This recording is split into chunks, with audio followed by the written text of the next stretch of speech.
lis la parole de Dieu avec respect. Elle déclare. Mon peuple est détruit. Ah, et dis toi qui est son peuple là, tu es détruit. Pourquoi? À qui te manque la connaissance. Parce qu'il te manque la connaissance. Puisque tu as rejeté la Et connaissance. parce que tu as rejeté la connaissance. Je te rejetterai.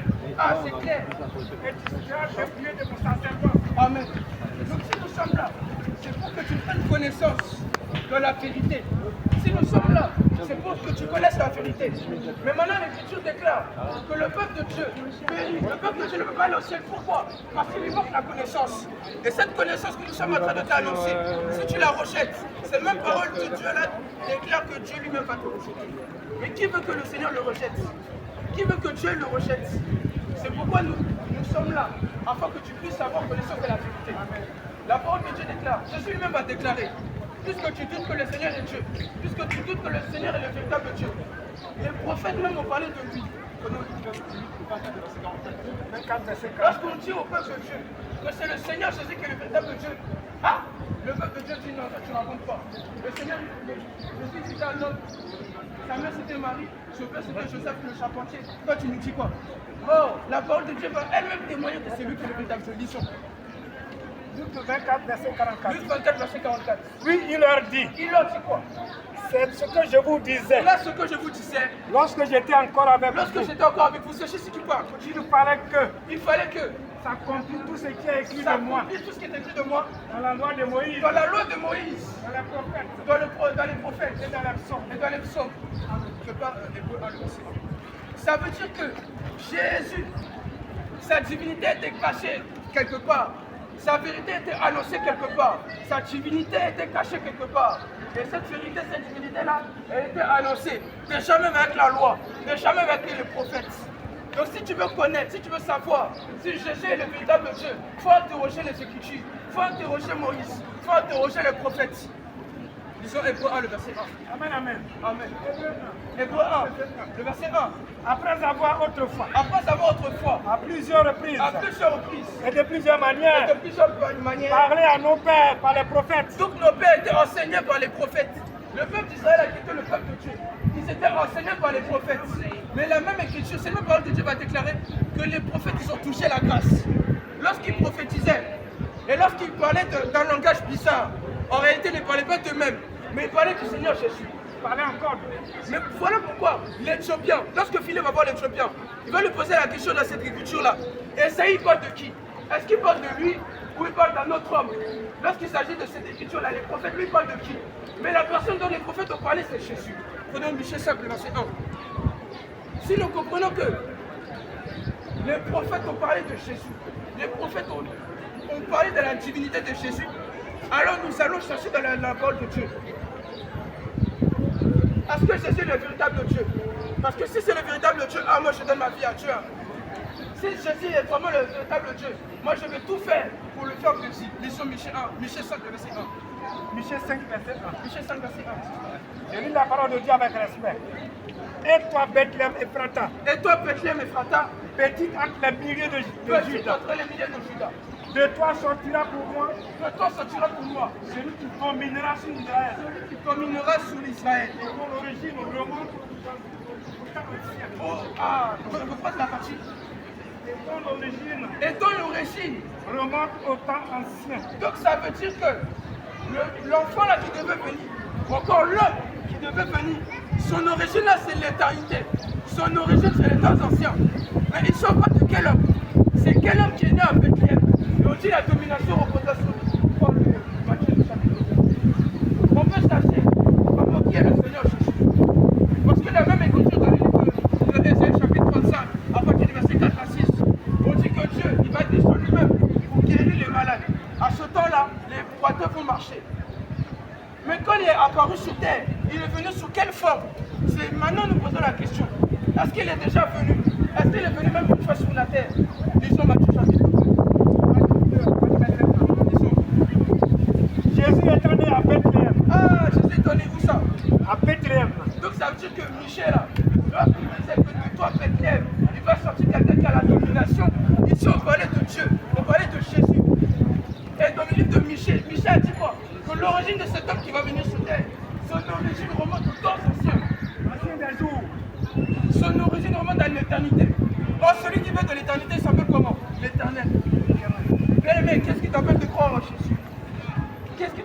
Continue le verset. Jésus étant né à Bethléem, Donc Jésus est né à Bethléem. en Judée, au temps du roi Hérode. Pourtant tu vois Hérode. Voici les anges, Voici des anges, les mages d'Orient, des mages d'Orient, arrivés à Bethléem. arrivèrent à Bethléem. Et ils posaient la question. Où est le roi des Juifs Où est le roi des Juifs qui vient de naître? qui vient de naître? Car nous avons vu son étoile en Orient. Ah, alléluia, alléluia. Le Jésus que nous prêchons, il n'a pas été annoncé d'abord avec les apôtres, mais il était caché dans les prophètes. Il était caché, il était présent, mais il était caché. Voilà pourquoi il est compliqué de comprendre que Jésus est Dieu.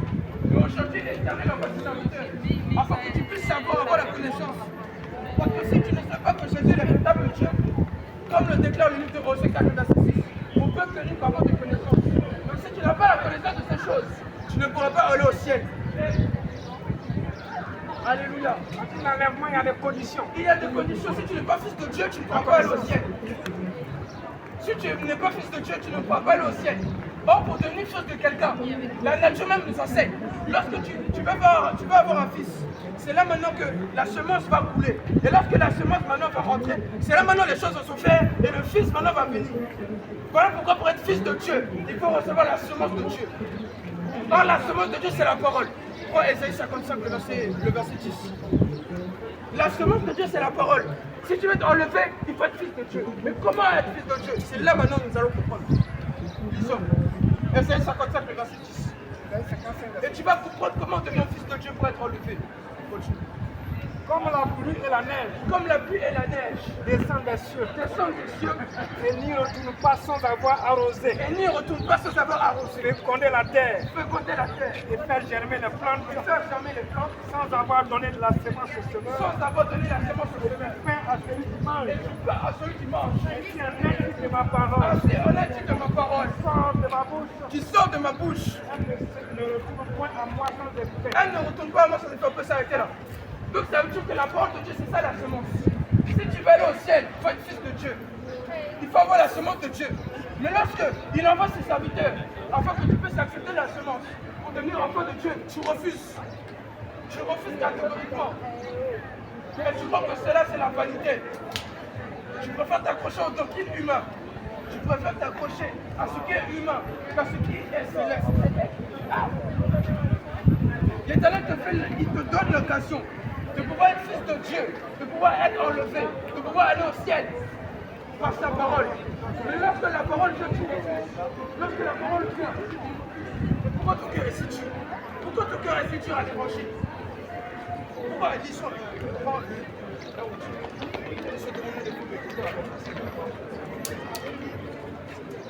Seigneur te donne l'occasion.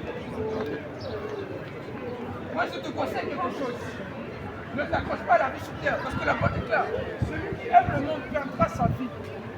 Mais si tu perds ta vie là, tu vas aller où? Parce que l'homme de Dieu a dit, il y a l'esprit, il y a l'âme, il y a le corps. Lorsque ton corps meurt là, il retourne à la nature. Mais ton âme va aller où si tu meurs? Pour aller au ciel, il y a des conditions. Pour aller au ciel, il y a des conditions. Mais si tu n'acceptes pas ces conditions, si tu refuses la parole, tu refuses de mettre la parole en pratique, tu ne pourras pas aller au ciel. Et là, il faudra plus crier pour dire oh, je suis sauvé. Parce qu'à l'instant même, l'Éternel te fait la grâce. Mais lorsque cette grâce est terminée, il ne faudra plus crier Jésus. Voilà pourquoi il t'appelle. Il t'appelle mon fils. Il t'appelle ma fille. Viens à lui. Retourne à lui. Parce qu'à l'origine, nous étions tous cachés, c'est Adam. Nous étions tous cachés, c'est Adam. Et nous étions dans la présence de Dieu. Mais lorsque Adam a péché, on a perdu l'accès au royaume. Alors l'Éternel t'appelle. Toi qui as perdu l'accès, toi qui as été éloigné à cause du péché. Il t'appelle ma fille, mon fils. Viens à lui.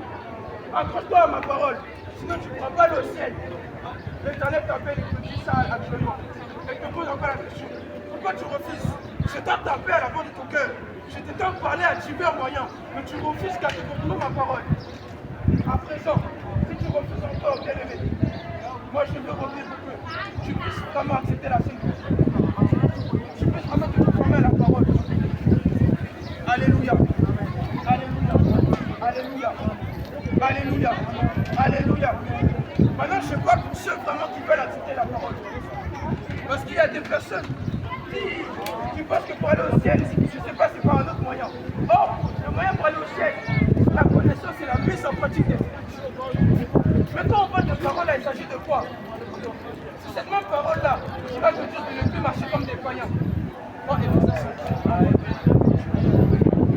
cette même parole qui va t'enseigner et qui va te dire d'aller évangéliser, d'aller méditer, d'aller prier. Mais toi, tu dis que tu es chrétien, tu ne pries pas. Tu pries seulement le dimanche. Tu vas à l'église seulement le dimanche, tu te dis chrétien. Tu vas dimanche à l'église. Tu vas dans les boîtes de nuit. Tu fais la publicité avec ton frère. Tu fais la publicité avec ta soeur. Tu fais la publicité avec ton camarade. Tu te dis chrétien. Mon frère, tu n'es pas chrétien.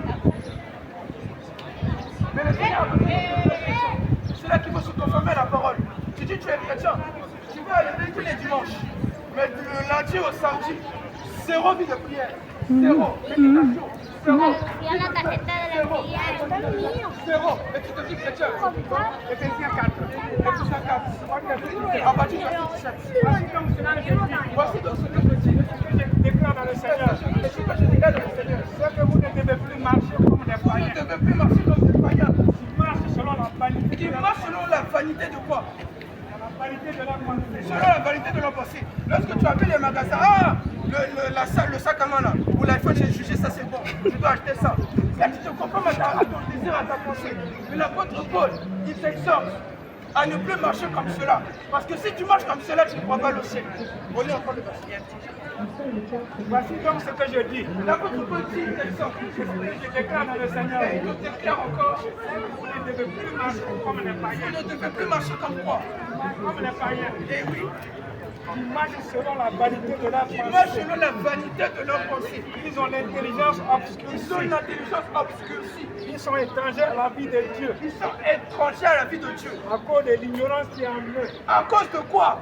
À cause de l'ignorance qui est en eux. Donc si tu es étranger à Dieu, si tu pries le Seigneur et qu'il ne te répond pas, c'est parce que tu es éloigné à cause de l'ignorance. Voilà pourquoi il envoie ses serviteurs, afin que tu puisses connaître, afin que tu puisses avoir la connaissance. Maintenant, je ne vais pas te forcer à accepter.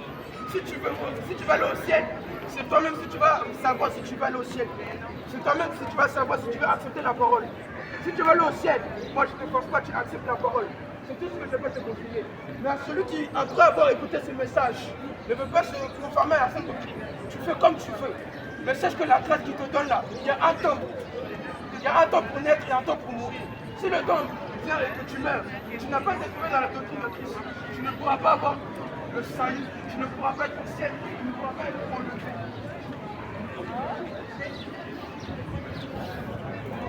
Voilà pourquoi je t'exhorte. Voilà pourquoi je t'exhorte. À ce que tu puisses vraiment te reconsidérer. Reconsidérer tes foi. Là où tu étais peut-être dans la vie de péché. Là où même tu étais dans l'ignorance totale. On a lu tout à l'heure, l'ignorance c'est la mort. Si l'éternel Dieu est éloigné de toi, c'est parce que tu vis dans le péché ou c'est parce que tu as l'ignorance. Et parce que l'éternel a pitié de toi, il envoie ses serviteurs, afin que l'ignorance là, tu puisses être mis au courant. Il y a une vie éternelle. Et l'éternel t'appelle, mon fils Martin, de revenir à lui. Parce que ton temps ne l'appartient pas. Ah, contient quoi, verset 16. Nous allons lire encore la parole de Dieu. On continue encore le verset 16. C'est son téléphone, mais il est en train d'évangéliser. Si quelqu'un Oui, c'est. Attendez. Dieu le détruira. C'est qui, M. Kwame ou bien Samson? M. Kwame, il est en train d'évangéliser. Je vais lui passer le message, il va vous appeler après. Merci beaucoup. Merci. Le salut de votre corps et le corps du Saint-Esprit qui est en vous. Quand vous avez reçu de Dieu, que vous ne vous appartenez pas.